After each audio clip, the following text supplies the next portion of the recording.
ఇది అపోస్తలుడు పౌలు కొలస్సీలో ఉన్న వారి కొరకు, కొలస్సీలో ఉన్న సంఘస్థులను గురించి ఎపఫ్రా ద్వారా విని, ఎపఫ్రా చెప్పిన మాటలకు ఆయన చాలా సంతోషపడి, ఎపఫ్రా చెప్పిన ప్రతిదానికి కూడా ఎంతో ఆయనకి ఆనందం కలిగి వారందరి కొరకు ప్రార్థించడం ప్రారంభించారు.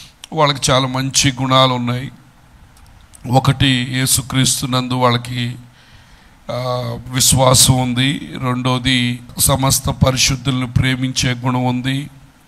మూడోది, వారి జీవితంలో సువార్తను ఫలింపచేసే గుణం ఉంది వాళ్ళ దగ్గర. అంతేకాకుండా నాలుగోది, సువార్తను వ్యాపింపచేసే గుణం కూడా వాళ్ళకి ఉంది. వాళ్ళు ఫలించుకోవడమే కాదు, ఆ సువార్తను విని, సత్యాన్ని విని, ఆ సువార్త వారి యొక్క జీవితాల్లో ఫలభరితంగా చేసుకున్నారు. అంతేకాకుండా ఆ సువార్తను వారి దగ్గరే ఆపకుండా అది అనేకులకు కూడా వ్యాపించే విధంగా వాళ్ళు చేయడం జరిగింది. దేనికి స్తోత్రాలు చెల్లిద్దాం. మరి ఈ మాటలన్నీ విన్న తర్వాత ఆయన వాళ్ళ కొరకు ప్రార్థించడం ప్రారంభించాడు. అపోస్తలుడు పౌలు కొలస్సీకి చేసిన ప్రార్థన ఇది. జైల్లో ఉండి వాళ్ళ కొరకు ప్రార్థిస్తున్నాడు. ఏమనంటే, మనం చేసే ప్రార్థనలు కూడా ఈ మాటలు వాడితే బాగుంటున్న ఉద్దేశంతో మీకు ఇవన్నీ కూడా నేర్పించడం జరుగుతుంది. 1వ అధ్యాయం 9వ వచనంలో మనం చూసాం చాలా విషయాలు. అందుచేత ఈ సంగతి వినని నాటి నుండి మేము మీ నిమిత్తము ప్రార్థన చేయటం మానక, మీరు సంపూర్ణ జ్ఞానమును ఆత్మ సంబంధమైన వివేకము గలవారును ఆయన చిత్తము పూర్ణముగా గ్రహించిన వారునై ప్రతి సత్కార్యములో సఫలమగుచు దేవుని విషయమైన జ్ఞానమందు అభివృద్ధి పొందుచు అని చెప్పి రాత్రి అక్కడి వరకు మనం ధ్యానించాం. ఆ తర్వాత అన్ని విషయాలలో ప్రభువును సంతోషపెట్టునట్లు మన ప్రార్థనలో ఈ మాట వాడాలి. అన్ని విషయాలలో ఎవరిని సంతోషపెట్టాలి? ప్రభువునే సంతోషపెట్టాలి. చాలాసార్లు మనం ఏం చేస్తామంటే మనుషుల్ని సంతోషపెట్టడానికి ప్రయత్నిస్తాం.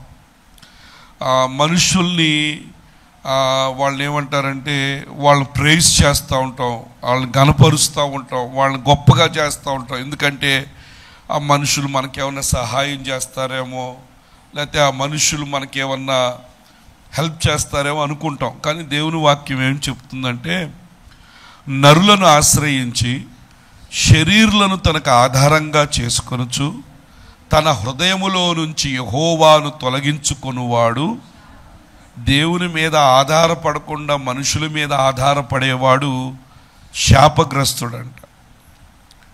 మనం ఎవరి మీద ఆధారపడాలి? దేవుని మీదే ఆధారపడాలి. ఎంత పెద్దదైనా, డాక్టర్లు ఒకవేళ అమ్మా నువ్వు చచ్చిపోతావు రేపు అన్నా సరే దేవుడి మీదే ఆధారపడాలి. రేపొద్దున తెల్లారితే 1,00,000 రూపాయలు కట్టాలి, లేకపోతే 10 లక్షలు కట్టాలన్నా దేవుని మీదే ఆధారపడాలి. బక్సింగ్ గారు అని దైవ శాఖలు ఉన్నారు, చాలామందికి తెలుసు. ఆయన LEF ఫెలోషిప్ని ప్రారంభించారు. ఒకరోజు ఆయన ఒక పల్లెటూరుకి ప్రార్థనకి వెళ్ళారు. ప్రార్థన అవ్వగానే గబగబా ఏం చేశారంటే స్టేషన్కి వెళ్ళిపోయారు. స్టేషన్కి వెళ్ళిపోయి లైన్లో నుంచున్నారు టికెట్ కోసం. తీరా చూస్తే ఆయన జేబులో టికెట్ ₹1 కూడా లేదు. ఆయన ఎంత ఆధారపడ్డాడంటే అలాగే నుంచున్నాడు, లైన్ వెళ్ళిపోతుంది. ఇప్పుడు అసలు ఏంటి అక్కడ ఆ కౌంటర్ దగ్గరికి వెళ్ళేసరికి ఏంటి పరిస్థితి?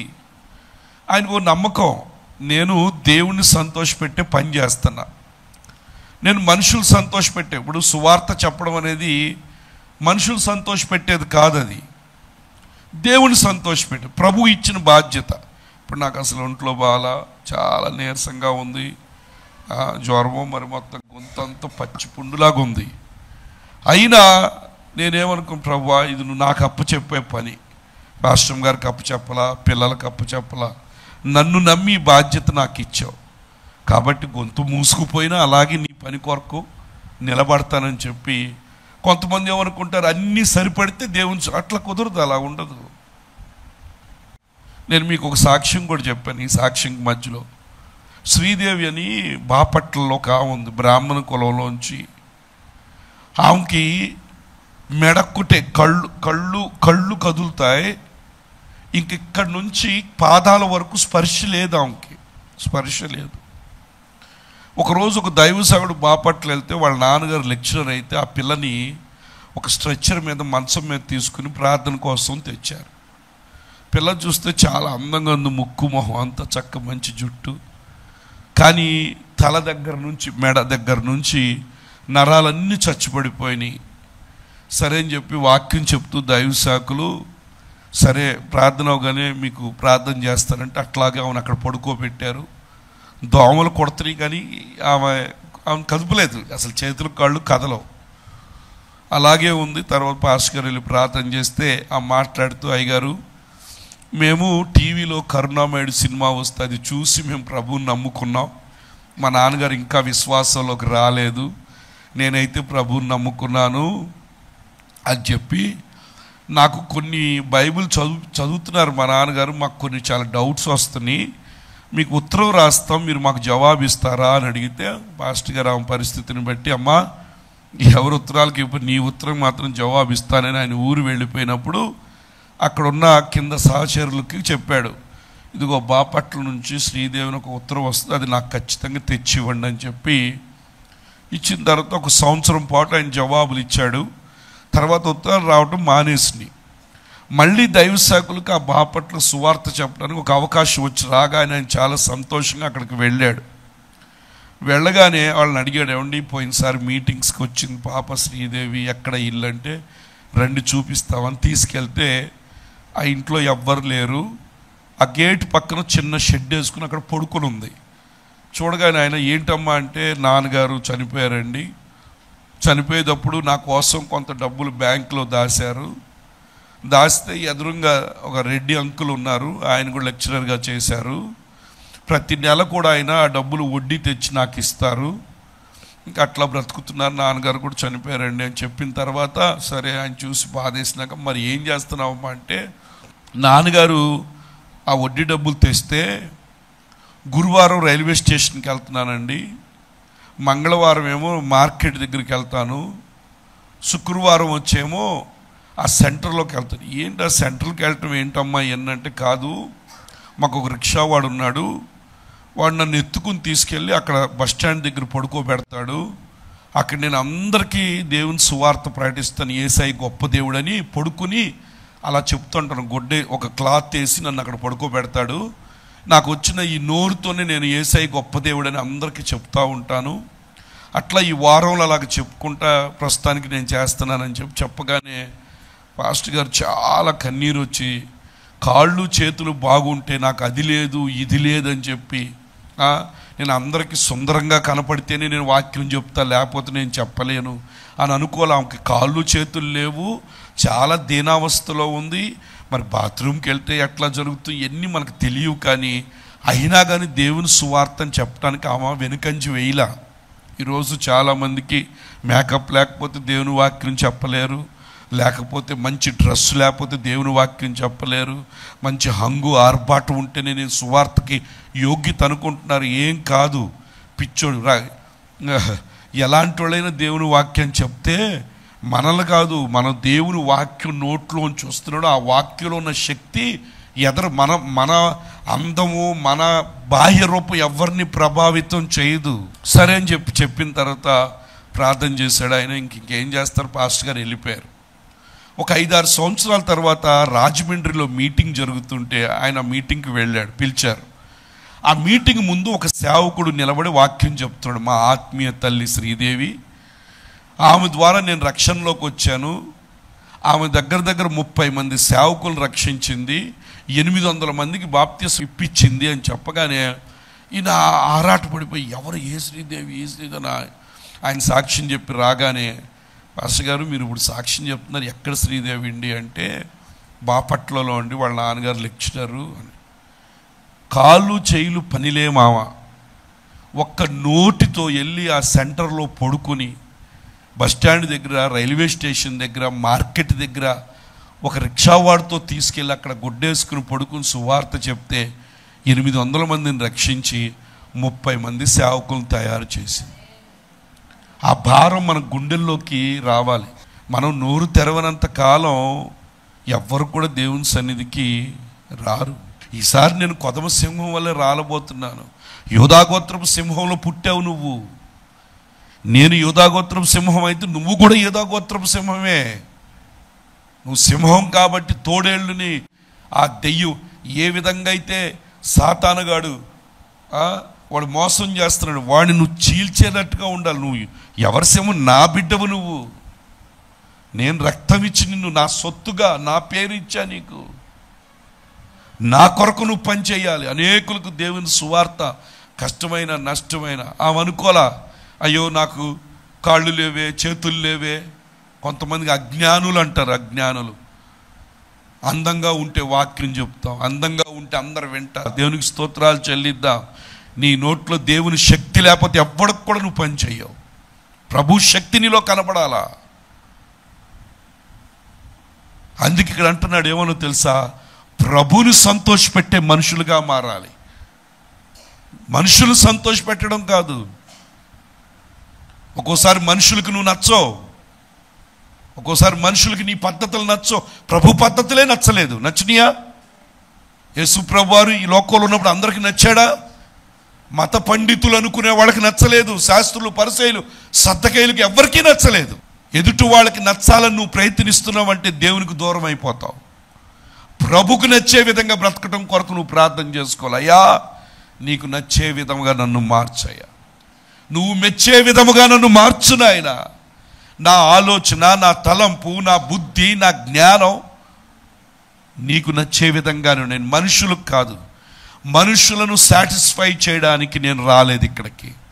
ఎవరిని సాటిస్ఫై చేయడానికి వచ్చాను? నేను నిన్ను తృప్తిపరచడానికి, నిన్ను సంతోష పెట్టడానికే నిన్ను నేను అంగీకరించాను, నిన్ను వెంబడిస్తున్నాను యేసయ్యా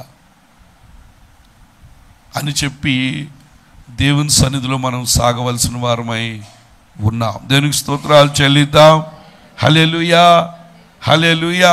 ఆయన ఆ స్టేషన్ అక్కడికి వెళ్ళగానే కౌంటర్లోకి ఇట్లా వెళ్ళాడు. ఒక ఆయన పరిగెత్తుకుంటా వచ్చి అయ్యగారు ఉండండి ఒక్క నిమిషం అని ఒక కవర్ తీసి ఆయనకి ఇచ్చాడు. ఆ కవర్లో ఆయనకి వెళ్ళవలసిన దానికి టికెట్ డబ్బులు, వెనక ఆయనతో పాటు ఉన్న ఆయనకి టికెట్ డబ్బులు దాంట్లో ఉన్నాయి.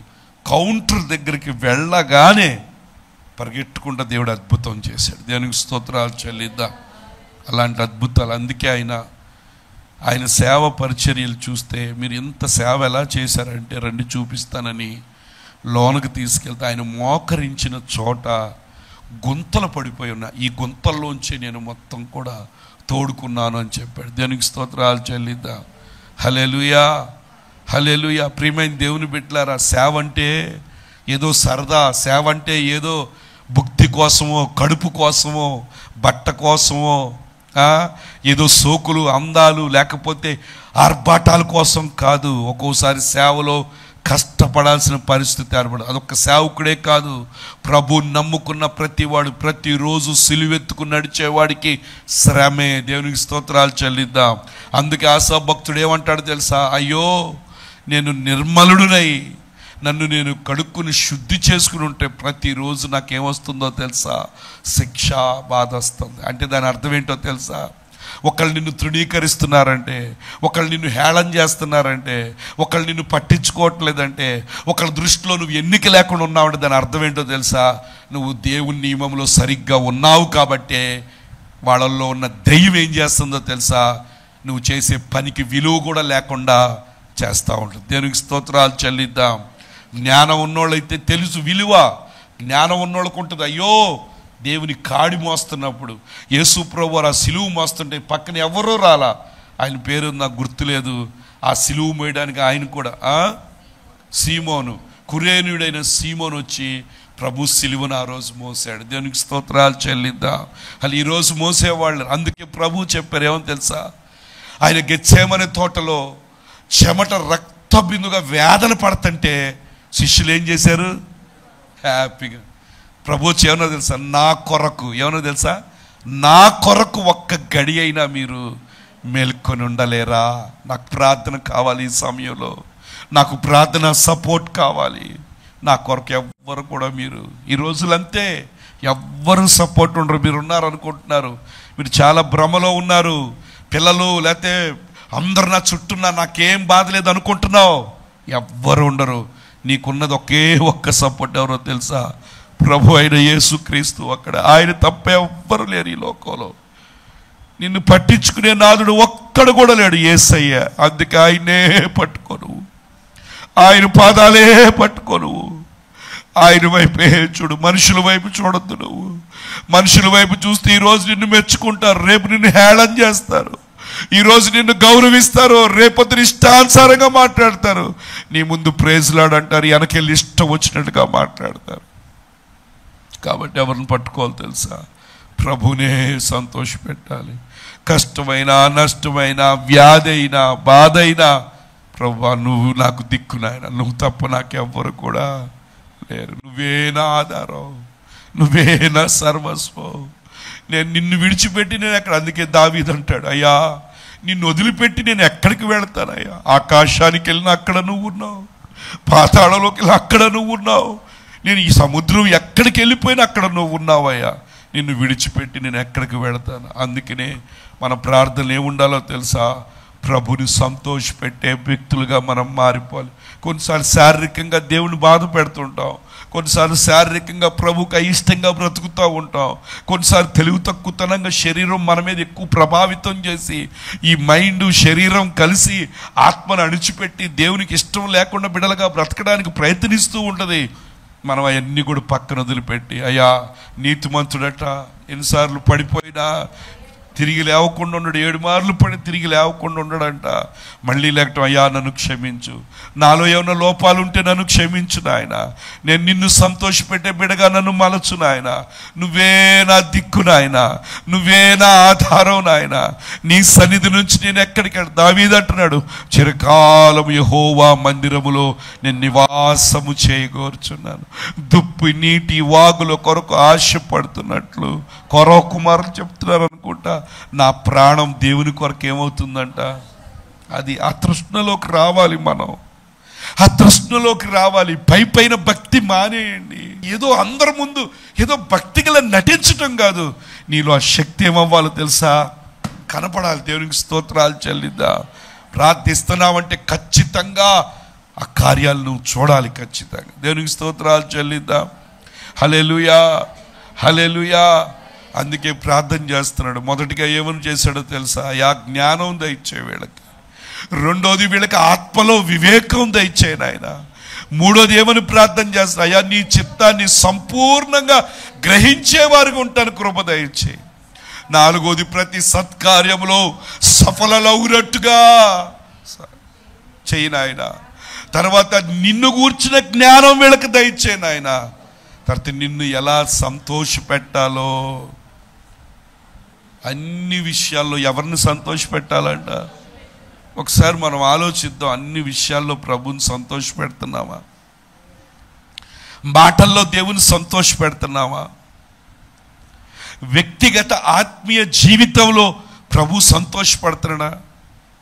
ఈ నా బిడ్డ ప్రియ కుమారుడు ఈయన యందు నేను ఆనందించుచున్నానన్న మాట నీకు పరలోకం నుంచి వినపడుతుందా?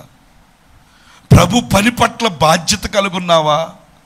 ప్రభు పని అంటే లెక్క లేకుండా ఇష్టానుసారంగా తిట్టుకుంటూ, లేకపోతే ఇది హేళన చేసుకుంటూ ప్రభు చూడలేదా? అవన్నీ ప్రభు చూడలేదా? ప్రభు హృదయం ఎంత సర్వలోకానికి వెళ్ళి సర్వ సృష్టికి సువార్త ప్రకటించండి అంటే, నాకు కారు లేదు నేను వెళ్ళను, నాకు సైకిల్ లేదు నేను వెళ్ళను, నేను అందంగా లేను వెళ్ళి వినరు, నాకు మంచి బట్టలు లేవు. పెంతెకోస్తు మహాసభలు జరుగుతున్నాయి. వాళ్ళు వెబ్సైట్ ఒకటి లాంచ్ చేశారు. అపోస్తలు పిఎం సామ్యూల్ గారు వారు ఒక చీరే ఉండేదంట. ఎవరిని వస్తే ఆ రోజుల్లో, ఇప్పుడు అలా లేదే, కుక్కి పెడుతున్నారే ఇన్ని బట్టలే. ఆ రోజులో బట్టలారే వరకు నీళ్ళల్లో నిలబడి ఆరినాకు వచ్చి కట్టుకుని గ్రామాల్లోకి సువార్తకి, ఇంట్లో ఏం వండాలో తెలియదు, వెళ్ళిపోయేవాళ్ళు సువార్తకి. వచ్చే లోపల దేవుడు ఆహారం రెడీ చేసి పెట్టి ఉంచేవాళ్ళు. వాళ్ళు ఆ రోజుల్లో మైకిల్లో కిరసనాల డబ్బాలతో బోరలు చేసుకుని గ్రామాలు తిరిగి ఆ పెంతెకోస్తు మంటను మండించారే. ఎంతమంది ఈరోజు వాడబడుతున్న సేవకులు తల్లిదండ్రులు చూస్తే వాళ్ళందరూ పెంతెకోస్తులోంచి వచ్చిన వాళ్ళే. ఈరోజు ఓన్ మినిస్ట్రీస్ పెట్టుకుని ఉన్నారు, కానీ వాళ్ళందరూ పెంతెకోస్తు. ఆ రోజు అక్కడి నుంచి కేరళపట్నం నుంచి ఇక్కడ వరకు వచ్చి దేవుని స్వార్థ ప్రకటించి ఎంతమంది జన సమూహాన్ని రక్షించారే. ఆ పిటి చాకో గారు కానీ, పిఎల్ పరంజ్యోతి గారు కానీ, దైవసేవం గారు, పురుషోత్తం గారు, నాకు తెలిసిన వాళ్ళు నేను చిన్నప్పుడు, నోయల్ సామ్యాల్ గారు కానీ, రత్నం గారు కానీ, విజయరత్నం గారు కానీ, వీళ్ళందరూ ఎంత కష్టపడి దేవుని కొరకు తిని ఎన్నో శ్రమలు అనుభవించి కొట్టించుకొని దేవుని కొరకు ఎంత కష్టపడి వాళ్ళ ధ్యాస ఏంటో తెలుసా? నేను ఎలాగున్నా పర్వాలా, నా చెవు లేదు, ముక్కు లేదు, ఏమి లేకపోయినా నేను మాత్రం ఏం చేయాలో తెలుసా? నా దేవుణ్ణి ఈరోజు నేను సంతోషపెట్టాలి. దేవునికి స్తోత్రాలు చెల్లిద్దా. ఈరోజు నీ వాహనంగా నేను నిలబడతాను నాయన. నువ్వేం మాట్లాడతావు నాకు తెలియదు, నువ్వేం మాట్లాడు అని దేవునికి అవైలబిలిటీగా నువ్వు లేకపోతే ఎందుకు నీ భక్తి? దేని గురించి మనం చేసేది? ప్రభు పని కొరకు నువ్వు నీ జీవన వ్యాపారం కొరకు నువ్వు చూసుకుంటున్నావే, నీ ఆరోగ్య నియమాలు నువ్వు పాటించుకుంటున్నావే అన్నీ. కానీ దేవుని పని వచ్చేసరికి ఎన్ని సాకులు అంటే ఎన్ని సాకులు. సాకులతో సేవ చేయగలుగుతామా? సాకులతో దేవుని పనిని కట్టగలుగుతామా? ప్రభు చెప్పాలని ఎన్ని సాకులైనా చెప్పచ్చు. విద్య లేని పామరులు సాకులు చెప్పలా, ఎక్కడికి వెళ్ళిపోమంటే అక్కడికి వెళ్ళిపోయారు. అలాంటి వాళ్ళని దేవుడు వాడుకుంటాడండి. దేవునికి స్తోత్రాలు చెల్లిద్దాం. హల్లెలూయా. ఫిలిప్పుని అన్నాడు ఆ గాజా ప్రాంతానికి వెళ్ళిపోమంటే ఎట్లా వెళ్ళాడో తెలియదు, వెళ్ళిపోయాడు అక్కడికి. వెళ్తే అసలు ఆయన ఉన్న ఫస్ట్లో ఉన్నప్పుడు అక్కడ పెద్ద ఉద్యమం, సంఘం చాలా బిజీగా, రోజుకి జనాలు వచ్చేస్తున్నారు, అద్భుతాలు జరిగిపోతున్నాయి. దేవుడు ఫిలిప్పుని గాజాకి ఎంతమంది? ఒక్క ఆయన కోసమే. తెలియదు మనకి దేవుని కార్యాలు ఎలా జరుగుతాయో. దేవునికి స్తోత్రాలు చెల్లిద్దాం. హల్లెలూయా, హల్లెలూయా. అందరూ కూడా గట్టి దేవునికి స్తోత్రాలు చెల్లిద్దాం. హల్లెలూయా. కాబట్టి ఎవరిని సంతోషపెట్టే బిడ్డలుగా మనం మారాలి. దేవుణ్ణి లోకం సంతోషపెట్టడం కాదు, నీ శరీరాన్ని సంతోషపెట్టడం కాదు, నీ ఆత్మను సంతోషపెట్టే బిడ్డగా నువ్వు మారాలి. ఆత్మ ఎలాంటిది తెలుసా? దేవుని కొరకు పరిగెడతా ఉంటుంది. ప్రార్థన అంటే చాలా ఇష్టం ఆత్మకి. దేవుని క్రమాలంటే చాలా ఇష్టం, వాక్యం అంటే చాలా ఇష్టం. కొంతమంది వాక్యం చదువుతారు, చదవటం వరకే, కానీ వాక్యంలోని పాటించరు. కొంతమంది వాక్యం చెప్తారు, చెప్పటం వరకే, దాన్ని పాటించరు. అందుకే వారి జీవితాల్లో కార్యాలు జరగట్లా. కానాను విందులో అద్భుతం జరిగిందంటే చెప్పిన మాట వాళ్ళు వినకపోతే అద్భుతం జరిగేదా? వాళ్ళు వినకపోతే అద్భుతం జరిగేదా? పరిపెత్తుకుని లెగమని చెప్పినప్పుడు వాడు వినకపోతే లేచి నడిచేవాడా? 38 వినకపోతే జరగదు. విధేయత లేకుండా నీ జీవితంలో ఏది కూడా నువ్వు సాధించలేవు. పైకి ఊరికే ఒక ఏంటి తెలుసా, శక్తి లేని భక్తిగా చేస్తావు, ఊరికే అలా నామక అంతే, మామూలుగా. అంతేగాని ఎదుటి వాళ్ళని ప్రభావితం చేసే, మహిమను బయటికి తీసుకెళ్లే విధంగా ఈ కొలసి సంఘంలాగా మారాలి. కొలసి ఎంత మంచి పేరు తెచ్చుకుంది. సేవకులు సాక్ష్యం చెప్తున్నారు వెళ్ళి ఆత్మీయ తండ్రికి, అయ్యా కొలసి వాళ్ళు నీ మీద ఎంత, యేసయ్య మీద ఎంత విశ్వాసం వాళ్ళకి, పరిశుద్ధులంటే ఎంత ప్రేమ, వాక్యం వాళ్ళల్లో ఫలిస్తుంది, నేను చూస్తున్నాను. ఫలించటమే కాదు, ఆ వాక్యం వాళ్ళల్లోంచి ఏమవుతుందో తెలుసా? వ్యాప్తి చెందుతున్నట్టుగా ఉన్నారు వాళ్ళు. మనలో వాక్యం ఫలించకుండా, ఫలిస్తేనేగా అనేకులకు మనం చెప్పగలుగుతాం. ఫలభరితంగా ఉండాలంటే దేవుని మాట మనం వినాలి, దేవునితో అంటకట్టబడి ఉండాలి. అందుకే ప్రార్థన చేస్తున్నాడు, ఏమన్నా తెలుసా? అన్ని విషయములలో ప్రభుని సంతోషపెట్టుట అనగా తగినట్టుగా నడుచుకునే వాళ్ళని. చూసారా, సంతోషపెట్టడం ఏంటి? దేవునికి తగినట్టుగా నడుచుకోవాలి. ప్రభు ఏది చెప్తే అదే మనము చెయ్యాలి. ప్రభు ఏది చెప్తే అదే మనము చెయ్యాలి. ప్రభు సన్నిధికి రావాలి, ప్రార్థన చేసుకోవాలి, ఉదయం లెగ్గానే వాక్యం చదువుకోవాలి, కొంత సమయం గడపాలి, సంఘం కొరకు ప్రార్థన చేయాలి. అట్లా ప్రభు కొరకు మనం ప్రార్థించేవారుగా, తగినట్టుగా బ్రతికేవాళ్ళుగా ఉండాలి. ఆనందంతో కూడిన పూర్ణమైన ఓర్పు. చూసారా ఎలాగుండాలంటే ఓర్పు, ఆనందంతో కూడిన ఓర్పు, దీర్ఘశాంతము కనపరుచున్నట్లు. చూసారా, అందరు చెప్పండి, ఆనందముతో కూడిన ఓర్పు, దీర్ఘశాంతం, పూర్ణమైన ఓర్పు. కొంతమందికి ఎంత ఓర్పు రహితులు అంటారు, కొన్నిసార్లు శ్రమలు వచ్చినప్పుడు శ్రమల్లో కొన్ని శ్రమలకి మాట్లాడకూడదు. ఓర్పుతో మనం ఏం చేయాలి తెలుసా? ఎదురు చూచినప్పుడు ఒక దినాన ఖచ్చితంగా ఓర్పు నిన్ను సిగ్గుపరచదు, కానీ ఆ ఓర్పు నిన్నే తలగా చేస్తుంది. దేవునికి స్తోత్రాలు చెల్లిద్దాం. హల్లెలూయా. ఓర్చుకున్నాం. యేసు ప్రభువుని కొడుతున్నారు, ఓర్చుకున్నారా లేదా చెప్పండి? యేసు ప్రభువుని కొట్టారు, గుద్దారు, ఉమ్ము వేశారు, ఓర్చుకున్నారా? లేకపోతే రివర్స్ అయితే తిట్టేశాడా?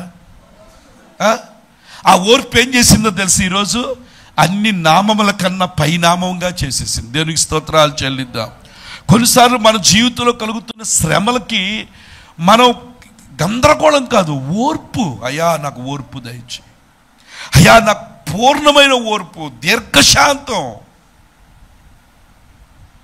కొంతమందికి చిన్న మాట అంటే అసలు ఎంత అరుపులు కేకలంటే అప్పుడు అనిపిస్తూ ఉంటుంది చూస్తే, నిజంగా వీళ్ళు భక్తి చేసి ఊరికి నటనా భక్తి చేస్తున్నారేమో, పైకి ఊరికే ఏదో స్తోత్రం, స్తోత్రం, ప్రైజ్ ది లార్డ్, ప్రైజ్, అంత ఉట్టిదే మాయా.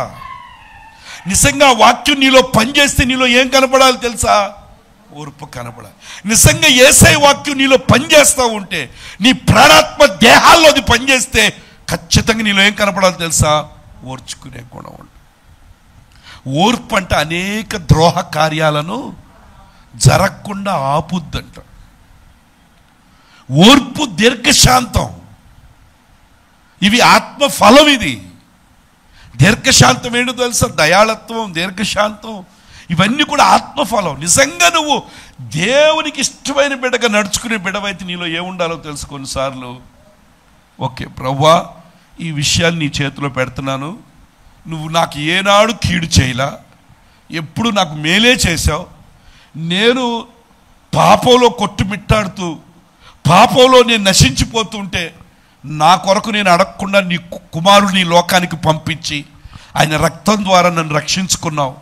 ఎంత పని చేసిన దేవుడివి, ఖచ్చితంగా నా జీవితంలో ఈ కార్యం కూడా నువ్వు చేస్తావు. సాతాను చేసే తొందరకి వాడి తొందరకి నేను లోబడను. నేను ప్రభువా, ఓర్చుకున్న వాళ్ళు సహించువారు ధన్యులు అంటున్నారు, నేను ఓర్చుకుంటాను నాయన. ఖచ్చితంగా ఈ విషయంలో నువ్వు నాకు జయం ఇవ్వబోతున్నందుకు స్తోత్రం. ఈ ఓర్పు నన్ను సిగ్గుపరచదు నాయన, ఈ ఓర్పు నన్ను అవమానపరచదు నాయన. ఈ ఓర్పు ఖచ్చితంగా నా జీవితంలో అనేకమైన మేలుని తీసుకొస్తుందని దేవుని సన్నిధిలో సాగేవారుగా మనం ఏం చేయాలో తెలుసా? ఉండాలి. దేనికి స్తోత్రాలు చెల్లిద్దాం. హల్లెలూయా, హల్లెలూయా. ఓర్పు దీర్ఘశాంతము కనపరచున్నట్లు ఆయన మహిమా శక్తిని బట్టి సంపూర్ణ బలముతో బలపరచబడలననియు. చూసారా? ఓర్పు దీర్ఘశాంతం కలిగంట ఆయన మహిమా శక్తిని బట్టి మీరేమవ్వాలంట? బలపరచబడాలంట. అంటే ఆ ఓర్పు దీర్ఘశాంతులు ఎవరి మహిమ కొరకు మనం ఎదురు చూడాలి? దేవుని యొక్క మహిమా శక్తి కొరకు ఎదురు చూడాలి. దాని ద్వారానే బలం పొందుకోవాలి. అంతే. మనుషులు మాటల వల్ల బలం కాదు, ఎవరో మనుషులు న్యాయం తీర్చడం కాదు, మనుషులు వచ్చి ఏదో సర్ది చెప్పడం కాదు. ప్రభువా, నీ యొక్క మహిమా శక్తి బలమే ఈ పరిస్థితిలో నాకు పని చెయ్యాలని, దాని కొరకు మనం ఎదురు చూడాలి. దేనికి స్తోత్రాలు చెల్లిద్దాం. హల్లెలూయా.